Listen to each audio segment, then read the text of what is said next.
So next, I'm honored to have the opportunity to recognize outstanding performers from the defense standardization community. We have the opportunity to hold the 36th Annual Defense Standardization Program Achievement Award Ceremony again this year with this conference to honor these exceptional accomplishments in front of a larger audience. This year, we have the pleasure of also taking the opportunity to recognize DMSMS awardees immediately following the DSP Achievement Award Ceremony. It's one of my greatest privileges to have the pleasure of presenting the Defense Standardization Program Achievement Awards each year. We gather here today to recognize two teams and one individual who have made exceptional contributions to the operational success of the Department of Defense and the warfighter through their efforts in standardization. Please also join me in welcoming our distinguished guests again here today, including our keynote speaker, whom you just heard from, and also the Defense Standardization Executive, Ms. Kirsten Baldwin, the Air Force Standardization Executive, Mr. Stephen Sturgeon, DLA Standardization Executive, and I believe Mr. Miles Miyamasu, the Army Standardization Executive, joining us online virtually. As we get started, I first want to say thank you to all the leaders and managers here today who have prioritized resources for standardization, and by doing so, help us maintain the U.S. and DoD as leaders in standardization. Standardization requires consistent engagement and commitment of resources. In a day in which our strategic competitors seek to gain an advantage by assuming leadership positions and influencing committee work and standards development, we must remain committed to standards development and engagement with the private sector in bridging the gap from need to research to standard. While there's an emphasis on this need, particularly for critical and emerging technologies, the need to remain engaged applies to all other technologies and processes. Standards support critical functions in all of our defense systems and in our daily lives. Today, we recognize those who have distinguished themselves in FY23 as experts in their fields, who invested the effort to reach across organizational lines, to seek and define best practices and technical requirements for engineering, acquisition, and sustainment of defense systems. Those who have set themselves apart by achieving significant improvements in interoperability, safety, cost reduction, quality, reliability, and readiness through standardization. So now for our first award. The Army Combat Capabilities Development Command Team's project Hexavalent Chromium and Cadmium Abatement in Ground Combat Vehicle System Fasteners is our first FY23 winner. I'd like to invite the team's representatives, Mr. Jeffrey Norkus, Mr. Alexander Zletsky, and Mr. Stephen Schultz to come to the podium at this time. To give some background on this project, cadmium and hexavalent chromium have been used on fasteners and other vehicle components for over 50 years as a corrosion inhibitor. Due to these coatings being known carcinogens and listed as restricted use in the Aerospace and Defense Declarable Substances list, the Army Acquisitions Manager issued a directive to eliminate as much cadmium and hexavalent chromium as possible on Army ground vehicles.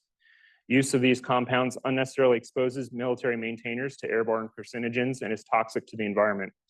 With specifications primarily mandating the use of cadmium and hexavalent chrome as corrosion protective coatings, there were no specifications which incorporated the preferred alternative use of non-hazardous coatings on fasteners. The U.S. Army Program Executive Office for Ground Combat Systems enlisted the help of the Ground Vehicle Systems Center standardization team to create a new specification for nickel-plated fasteners for use on ground vehicle platforms and to update identified fastener specifications containing cadmium or hexavalent chromium in their finishes. Taking a phased approach, the effort involved mitigating the use of cadmium and hexavalent chromium on fasteners, first with the M109 as a test platform, and then with 6 other platforms and all other surfaces that utilize cadmium and hexavalent chromium. These efforts involved extensive teamwork and collaboration between intra-agency subject matter experts, multiple services, non-government standards agencies, and industry partners. This team exhibited strong leadership and dedication to the success of this project by leading the writing, review, and revision of specifications and development of commercial item descriptions. They effectively revised performance specifications for zinc nickel plating on military fasteners, provided comparative corrosion data for various plating options, and provided outstanding project management support. Through the combined efforts of this team, there are now alternatives to purchase comparable zinc nickel fasteners to replace the current hazardous materials, mitigating the risk of personnel exposure and hazards to the environment, At the same time, they reduced thermal stress in high temperature applications, extended end item service life, and a longer life cycle for fasteners, and they eliminated almost all hydrogen deposition in fasteners. The projected cost savings over 20 years to include only bolts, nuts, and washers on the M109 fleet at a 1% replacement of zinc nickel plated fasteners equals a cost savings of approximately $6 million. Further benefit of this effort includes interoperability between all types of platforms by having standardized clean fasteners, which are easily searchable by performing a keyword search and assist. This wide-scale use of zinc nickel plating on fasteners on systems across DoD creates an alternative to using cadmium or hexavalent chromium. Congratulations, team, for a job well done.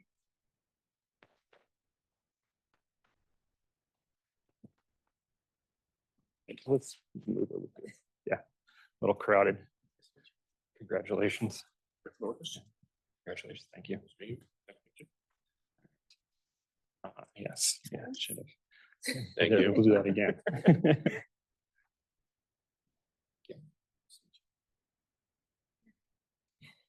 Right. Wants to hold the plaque. All right. You come on.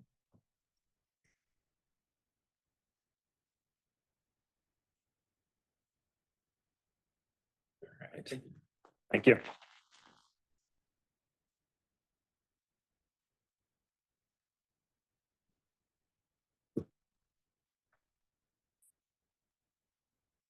All right, next I'd like to call on Navy's Mill Standard 1568 materials and processes for corrosion prevention and control in aerospace weapons systems team. Members, Mr. Rade Sevilla and Ms. Catherine Jimerson, to join me on the stage. Corrosion costs the Department of Defense approximately $20 billion annually. Additionally, there's a significant amount of downtime experience with military equipment due to corrosion, as well as losses due to safety impacts. The cost of corrosion is defined by the need to maintain DoD assets through repair and replacement of deteriorating materials. The endeavor to prevent and control corrosion is closely aligned with the DoD's state of readiness and availability of any given weapon system that supports national defense operations. The benefits of corrosion control cannot be overstated in regard to its impact on total life cycle costs and operational readiness. The publication of Revision Echo of Mill Standard 1568 Materials and Processes for Corrosion Prevention and Control in Aerospace Weapons Systems provides program offices with a single uniform, efficient, and cost-effective source for the application of state-of-the-art corrosion prevention and control principles, technologies, and best practices for aerospace weapon systems over their life cycle.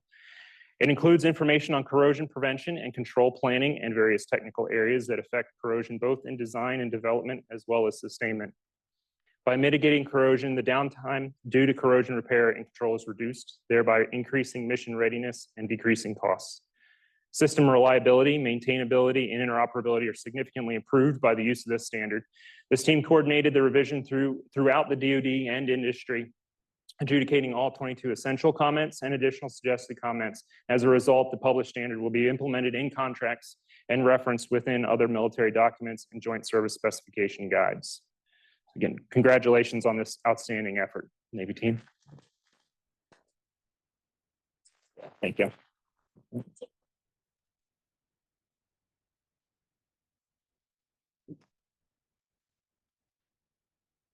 Right. Congratulations. Thank you. Congratulations. Thank you. All right.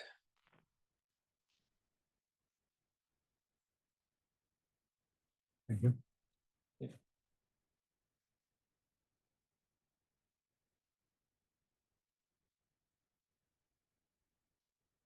There you go.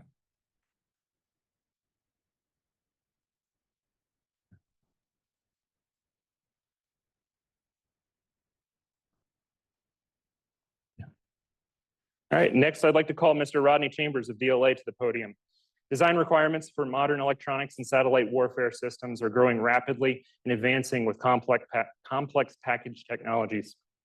The previous MILPERF 38535 integrated circuits, microcircuits manufacturing general specification requirements did not allow for radiation hardness assurance of plastic encapsulated microcircuits for high reliability and space level applications. So when DLA was approached by NASA with and expressed interest for a new radiation hardness assurance PEM device class level for military, terrestrial avionics, and space applications, they turned to Mr. Chambers, the lead electronics engineer and subject matter expert for MIL-PERF 35835. Mr. Chambers demonstrated outstanding leadership and made significant contributions in the development and addition of a new PEM Class P device class for microcircuit for military and space applications. He conducted an engineering practice study which demonstrated significant development by comparison of the proposed device screening and quality conformance inspection test flows with the existing SAE AS6294 test flows. He presented and shared updates and encouraged participation in weapons and space system platforms to ensure successful mission outcomes. These devices are currently being used on CubeSat flight computers and robotic systems developed for the International Space Station and various add-on payloads. Congratulations on this great achievement.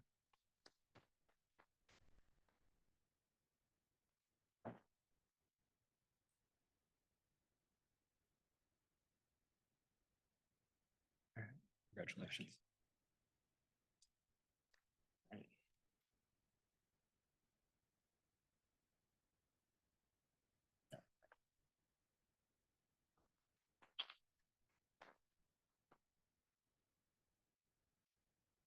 The Defense Standardization Program has been honoring individuals and organizations of the military services and defense agencies for the past 36 years. These teams and individuals have achieved success in implementing operational readiness, enhanced safety, improved interoperability, reduced costs, and ensured quality and reliability throughout the Department of Defense and for the warfighter. In the year 2000, a distinguished award was added, and this award honors the best of the best and includes a $5,000 award. Each year, members of the DSPO work diligently in going through the nominations that we receive and rate them in terms of standardization aspects, timing, ownership costs, breadth of application, and difficulty of the coordination process. While we all enjoy reading the significant achievements of the nominees, it always proves to be a very difficult task for us to choose that top winner. It's a process we all take very seriously, but also find very rewarding. It's personally one of my favorite aspects of my job to have the opportunity to review and recognize the outstanding work that comes from the standardization community. This year's distinguished winner helped mold the development of a significant specification that is expected to result in a cost avoidance of $3.43 million annually. Through coordination with multiple high-profile stakeholders, including the Army, Navy, Air Force, Missile Defense Association, NASA, Boeing, Aerospace Corporation, Lockheed Martin, and others, he gave his organization the ability to gather valuable information and coordinate standardization updates in compliance with standardization procedures. Without his expertise, the updates to MIL-PERF 38535 and other military specifications would not have been possible. Updates to the specification help avoid the use of non-standard microcircuit devices, which in turn naturally provides cost savings as well as eliminates the risk of obsolescence and diminishing manufacturing sources and material shortages, procurement issues. So great success in standardization story. And I'd like to invite Mr. Chambers back to the stage for the recognition of the Distinguished Achievement Award. Please.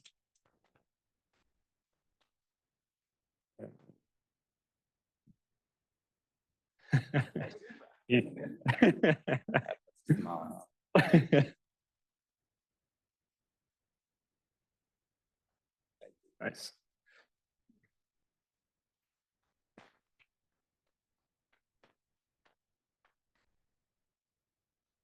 All right, before we end this ceremony, I want to announce an exciting change that we'll be making to the DSP Awards program, starting with FY24.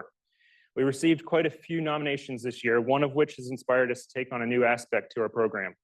There are many significant accomplishments happening from the results of individuals who have dedicated their career in the standardization community to making a difference. With that said, I'd like to announce that we will be adding a Lifetime Achievement Award to our program. More information will follow in the upcoming months as we develop the nomination criteria. We look forward to your nomination submissions. In a world that is constantly evolving, where new technologies and innovations emerge at a rapid pace, the need for efficient and effective standards is becoming more and more essential. Standards provide the foundation for quality, safety, interoperability, and cost savings, ensuring that everything works in harmony. We're always grateful to have the chance to honor those who have not only embraced the concept of standardization, but have also contributed to its advancement. I'd like to thank the standardization executives, the DEPSOs, and the DSPO staff for the time they devoted to identifying and recognizing our standardization stars. Congratulations to our winners. You have prioritized standardization to improve operational readiness and interoperability and to reduce costs. You serve as an example and an inspiration for us all. And now, please, again, join me in giving one more big round of applause to the outstanding accomplishments of all the award winners here today. So this concludes the 36th annual DSP Awards ceremony. I'll now turn to the podium over to Ms. Robin Brown for the DMSMS Achievement Awards. I invite you to stay for some light refreshments afterwards in conversation in the lobby. Thank you.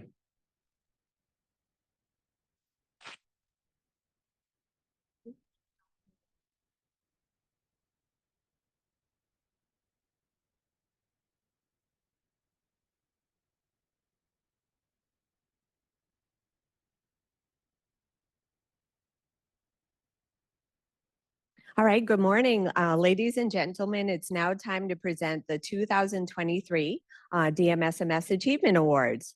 The Achievement Awards seek to recognize individuals and teams from the government who are most responsible for significant achievements in proactive DMSMS management and implementation. This year, the Defense Standardization Program Office received nominations demonstrating outstanding performance in varying levels of achievement in mitigating DMSMS risk. I'm pleased to announce the following teams have been selected to receive Achievement Awards for 2023. Our first Team Achievement Award winner is the Obsolescence Management Team from the Army's Air-to-Ground Missile System, AGMS, Product Office. Please welcome up to the stage Andrea Aldridge, the team lead, and her teammates Ross Ingram, Nicole Dickinson, and Caleb Bowen.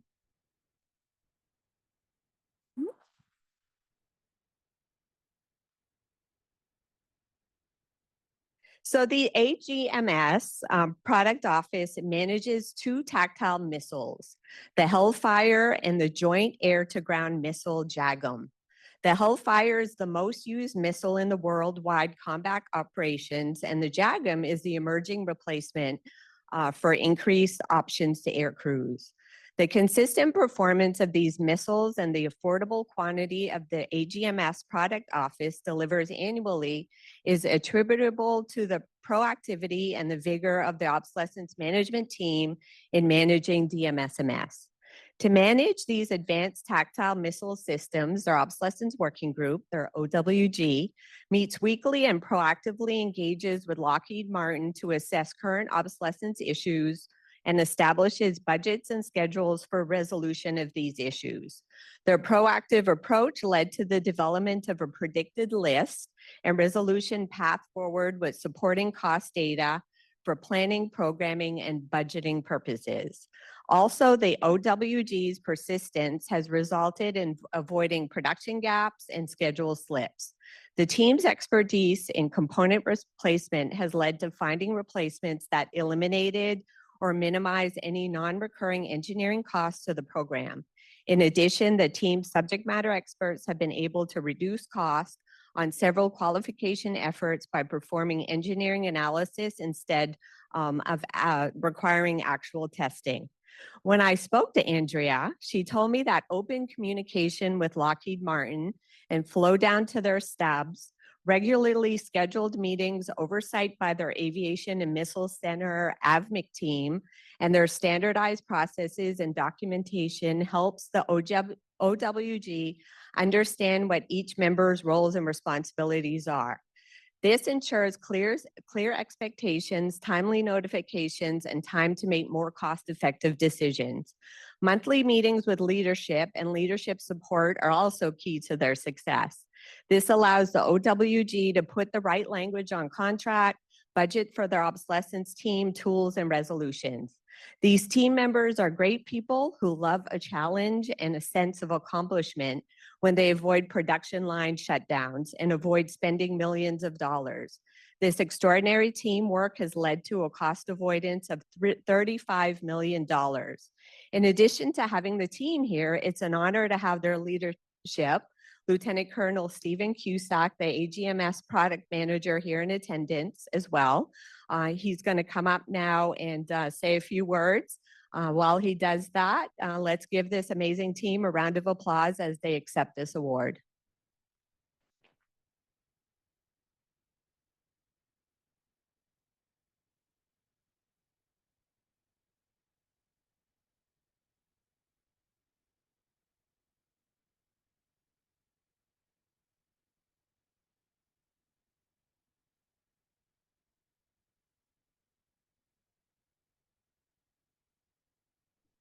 Green is on.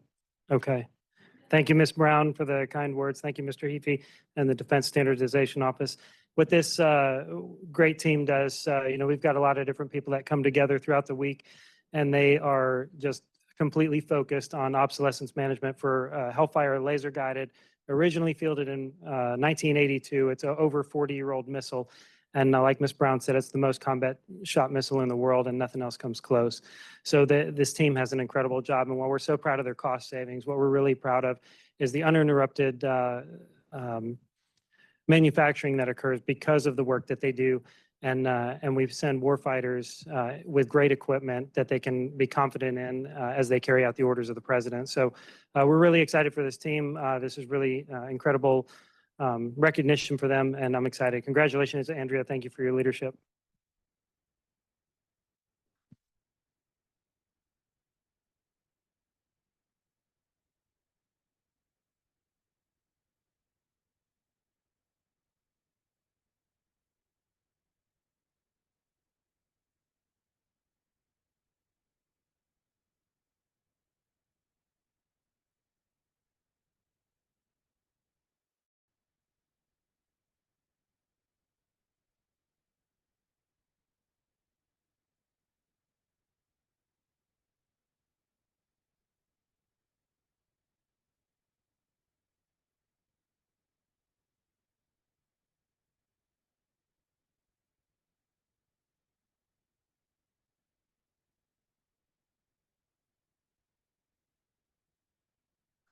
All right, our second Team Achievement Award winner is Naval Air Warfare Center's PMA 261 H53 DMSMS team.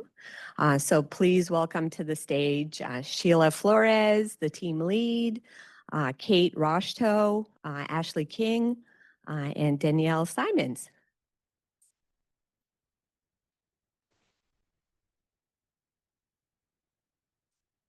So PMA 261 manages the cradle-to-grave procurement, development, support, fielding, and disposal of the entire family of H-53 heavy lift helicopters. The family of H-53 helicopters are used by the U.S. Navy, Marine Corps, and other military customers for a wide range of missions that include troop support, delivery of supplies, and search and rescue.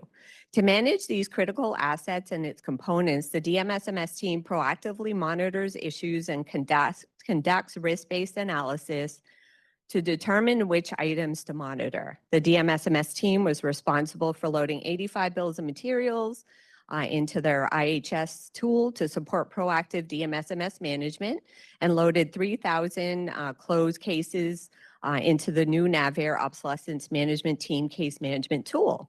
This enabled the team to complete numerous assessments that are designed to inform PMA 261's executive leadership on potential DMSMS issues, along with identifying resolutions to these issues. Realizing that unforeseen obsolescence issues can impact programs in their portfolio, the DMSMS team worked closely with PMA 261's integrated working group to formulate a future budget for PALM funding. This enabled the team to identify both known and unknown issues that exceeded its existing DMSMS budget and allowed PMA 261 leadership to make better informed funding allocation decisions based on the DMSMS team's analysis and findings. So according to Sheila, this DMSMS team was and is successful because they embrace diversity and connected with key stakeholders on a human level. SysCom level directives like get real, get better, were also embraced in a manner that were accessible and applicable for all, including their industry partners. They are a group of free thinkers and animal lovers, especially Ashley's cat Meatball. From diverse backgrounds, their perspectives allowed them to tackle obsolescence challenges in a new and unique ways. They were engaged with all of the program's IPTs and helped the program leads to understand how avoiding, solving problems upfront and early in the acquisition process resulted in more funding being made available for new technologies that the warfighter needs. Like Sheila says, bad news doesn't get better with age like wine. It's more like mold.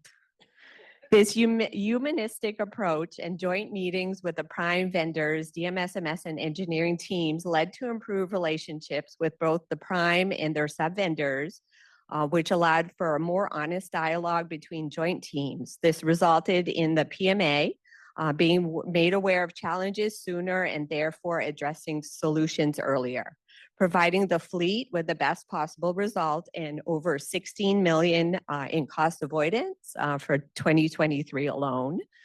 So let's give this outstanding team a round of applause as they accept this award. And we'll pause to have Sheila come up and make a few comments if she'd like.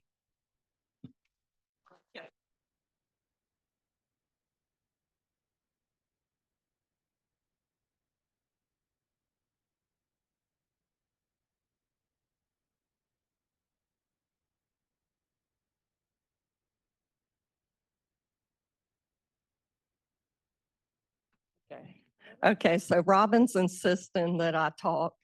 I swear I won't give you too many Southern sayings or maybe a few. Yeah.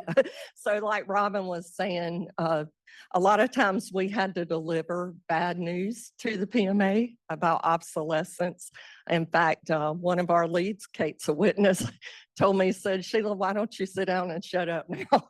So, and he was messing, but he was saying just because I was bringing his bill higher. So, but in the long run, we're actually avoiding that readiness issue and those degraders. So, and I'd like to thank my team. They were, I don't know how I did it without them. Teamwork makes for dream work. So awesome ladies, if you'll give them the round of applause. So thank you. That's all. Thank you so much.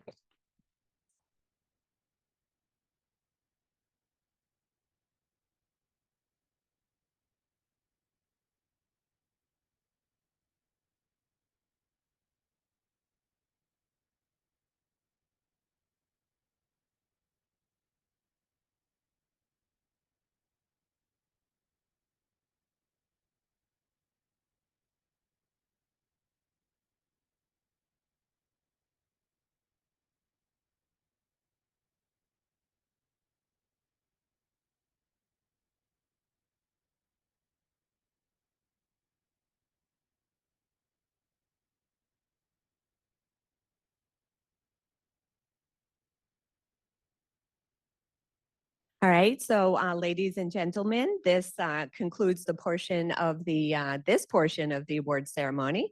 So I'll turn it back over to Michael. All right, thank you all for participating in the DSP and DMSMS awards panel.